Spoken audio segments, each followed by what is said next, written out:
जनूबी अफ्रीका में एक खातून के यहाँ 10 बच्चों की पैदाइश, आलमी रिकॉर्ड कायम। मैं हूँ अली वसीम और आप देख रहे हैं we provide knowledge YouTube channel.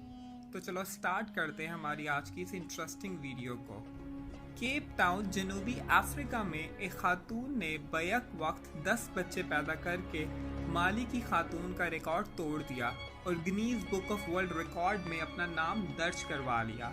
आलमी खबर रसा इदारे के मुताबिक जनूबी अफ्रीका की 37 साला गोस्यामे थमारा को हमल के दौरान ही डॉक्टर ने बता दिया था कि इनके यहाँ गैर मामूली पैदाइश होने वाली है, ताहम अंदाज़ा नहीं था कि आलमी रिकॉर्ड बनने जा रहा है। लेडी डॉक्टर ने हमल के दौरान अल्ट्रासाउंड करके खातून को बताया था कि 8 बच्चे कोख में पल रहे हैं, ताहम जचकी वाले दिन खातून ने 10 बच्चों को जन्म दिया, जिनमें 7 लड़के और 3 लड़कियां शामिल हैं। 10 बच्चों की पैदाइश के लिए खातून को किसी किस्म की सर्जरी की ज़रूरत नहीं पड़ी। नॉर्मल डिलीवरी के बाद जच्चा बच्चा खैरियत से हैं। गोसिया में पहले ही जुड़वा बच्चों की माँ हैं। इस तरह अब इनके बच्चों की मजमूई तादाद 12 हो गई है। तो दोस्तों, कैसी लगी आपको हमारी आज की वीडियो?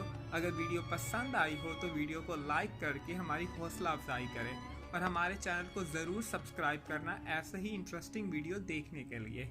तो दोस्तों, अब तक के लिए बस इतना ही। इंशाल्लाह मिलते हैं एक नई वीडियो के साथ। तब तक के लिए अल्लाह हाफ़िज़।